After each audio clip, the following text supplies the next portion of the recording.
I'm so happy to have you here. Welcome to this exciting podcast episode. It's going to be really fun and helpful. Thank you, Robin. I'm excited to be here too. So, what's in store for us today? Oh, I promise you're going to love it. This episode is packed with learning opportunities that can make a real difference. That sounds amazing. But tell me, what's the topic? And how's it going to help me? Great question. Today, we're diving into something super practical: listening to native speakers. This will help you improve your listening skills, pick up new words and phrases, and master the correct pronunciation. You'll also get to hear how real conversations flow naturally. It's like stepping into an immersive language experience. Wow, that sounds so helpful and exciting. Listening to real-life examples must be one of the best ways to learn. So, Ronica, do you know who the biggest YouTuber in the world? Oh, come on, Robin. Everyone knows that. It's Mr. Beast, of course. Bingo! Mr. Beast is not just the biggest YouTuber, but also a master of creativity and engagement. Did you know he's a great example of using simple ideas and turning them into something extraordinary? That's so true. His videos are fun, inspiring, and super unique. I guess we can all learn something from him, even when learning English. Exactly, Ronica. Whether it's creativity, storytelling, or language, there's always something new to pick up. Let's keep this energy going and dive into our learning session. Did you know that before becoming Mr. Beast, he struggled with poverty and faced some serious financial challenges? Yes, I know. His journey is truly inspiring. Despite all the struggles, he never gave up and focused on mastering YouTube. Exactly. He earns millions now through his YouTube channel, sponsorships, and other ventures. It's amazing how his persistence and innovative ideas completely transformed his life. So, Ronica, the first word that we are going to learn is phenomenal. That's a nice word. Let's listen to the dialogue first to understand in which context we use the word phenomenal. I have a phenomenal team of people who, I used to obviously raw brainstorm everything all day, every day. But now, some months, especially with the Prime Video show. Welcome back, my friends. Now that we've heard the dialogue, let's break it down. The word phenomenal here is used to describe something extraordinary or exceptional. In this case, the speaker's team of people. Let's make a sentence so that our audience can understand better. For example, she has a phenomenal talent for painting, and her work always stands out in exhibitions. Wow, that's nice. Let's make one more sentence. For example, the movie was so phenomenal that it received a standing ovation at the film festival. Now it's your turn, dear audience. Try making a sentence using the word phenomenal and share it with us. We'd love to see your creativity. Absolutely. You should have the ability to create sentences using the word phenomenal so that you can confidently use it in your conversations and writing. It's a great way to enhance your vocabulary. Well, the next word we are going to learn is screwed. This is a very useful word. But first, let's listen to the dialogue, and then we'll explore the meaning with examples to help you understand how to use the word screwed effectively. But there's one more new word in the dialogue, over-leveraged. Let's listen carefully so we can understand the context in which both words screwed and over-leveraged are used. On certain days, I was just praying I would, get 10,000 views in the next month so I could afford to buy a microphone, you know what I mean? And then other days, of course, I'm like praying I want to be the biggest YouTuber to ever live on the face of the planet. But no, for the most part at the start, I was just trying to make money because my parents we didn't have much money. And when, the financial crisis 2008, it really screwed my family over because they were over leveraged on some properties. And so we went bankrupt. Welcome back, my friends. It's really heartwarming to know his parents struggled so much, but that he never gave up. Despite the financial challenges, he stayed focused on his goals and pushed forward to achieve his dreams. Yes, undoubtedly. Now, he is the #1 YouTuber in the world, and his journey is truly inspiring for anyone facing challenges. It just shows that persistence and hard work can lead to extraordinary success. So, in the dialogue, he said, "The financial crisis of 2008, It really screwed my family over because they were over-leveraged on some properties, and so we went bankrupt. The word screwed here is an informal term, and it means something bad happened or went wrong in a way that caused a lot of trouble or harm. In this case, it means the financial crisis had a very negative and damaging effect on his family, making their situation much worse. Exactly. The word screwed can also be used to describe being in very bad trouble or difficulty.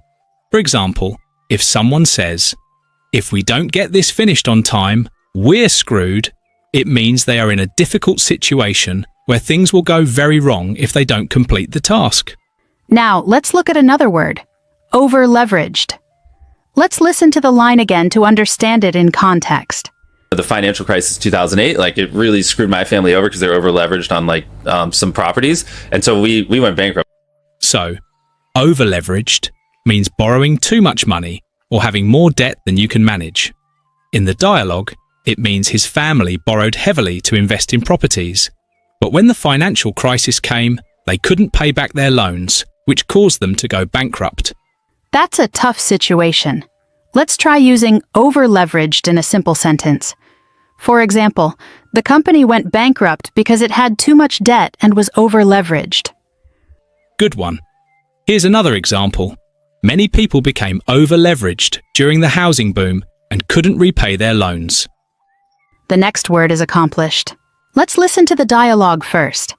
Well, my mom is obviously incredibly proud. I think she actually sent me a text 2 days ago, just it's a long message, but she's just "I'm so proud of what you accomplished. Thank you for keeping me on the journey and not some." Welcome back, my friends. In the dialogue, the speaker says, "I'm so proud of what you've accomplished."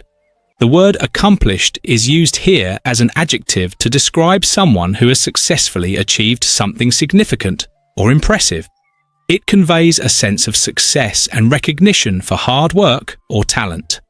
Let's make a sentence to help our audience understand better. For example, she is an accomplished artist known for her stunning portraits. That's a great example, Ronica. Here's another. The students accomplished the task in less than 10 minutes. So, in your sentence, accomplished means? Good question, Ronica.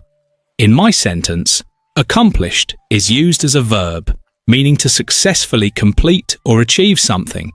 In this case, the students successfully finished their task in a short amount of time. This is the last example. On the other hand, maybe his personality was what made him an accomplished salesman. Now it's your turn, my friends. The next word is backed off. Let's explore when and how we can use it in real-life conversations. That was not easy, but she never gave up on me, and we obviously figured it out. But it was because I love her and she loves me, but it's just this is just something I was so adamant about and so passionate about that I was just I'm sorry, there's nothing you could say that will change my mind. But as things started to work, she eventually came around to it, and when I got more money on a single brand deal one time than she was making an entire year, that's when she was like, okay, yeah, I get it. I see. She's like, I trust you. And she fully backed off. Backed off is a phrasal verb that means to step away from a situation, withdraw or reduce involvement, often to avoid conflict or to give someone space. That's a great way to explain it. Let's look at an example. When they started arguing, I backed off to let them resolve it on their own.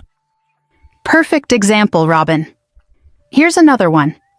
She backed off from the project because it was too overwhelming and she needed time to focus on her health. So, backed off can be used when you step away from an argument, reduce pressure on someone, or even change your mind about something. Exactly, Robin. It's a versatile phrase that can be applied in many situations. For example, the manager backed off from his strict policies after employees raised concerns. So, the next word is flaws. We have one more word, look up. Let's listen to the dialogue first. One thing is, it's hard to just blanketly pick one person because I've gotten to the point where no one's perfect, right? And so it's hard to say this is the person I want to be because everyone has their flaws and there's always things I don't like about certain people. So I found that I don't look up to people specifically. I more look up to traits people have. Welcome back, my friends. What does it mean by flaws? Flaws are imperfections, mistakes, or weaknesses in something or someone. It could refer to physical defects, errors in work, or personality traits. That's right, Robin. In the dialogue, flaws refer to people's imperfections or weaknesses. For example, everyone has their flaws means no one is perfect, and we all have our shortcomings. Exactly, Ronica. Let's make an example sentence to understand it better. Despite her flaws, she is a kind and loving person who always tries her best. That's a lovely example. Here's another one. The vase had a small flaw, but it was still beautiful and valuable. So bots, flaws can be used to talk about physical imperfections or weaknesses in personality or behavior. It's a word that helps us recognize that imperfection is part of being human. So the last word is look up. Let's dive into its meaning and usage. Look up is a versatile phrase with different meanings depending on the context. It can mean to search for information, to admire someone, or to describe situations improving or getting better. That's right, Robin. In the dialogue, look up to means to admire someone or regard them with respect. For example, I look up to my teacher for her patience and dedication. That's a great example, Ronica. Another one could be, he looks up to his older sister because she's incredibly hardworking and kind. Now let's explore how look up is used in other contexts. For instance, I need to look up the train schedule online. Here, it means searching for information. Exactly. Or, after a challenging few months, things are finally starting to look up for our business. In this case, look up means improving or getting better.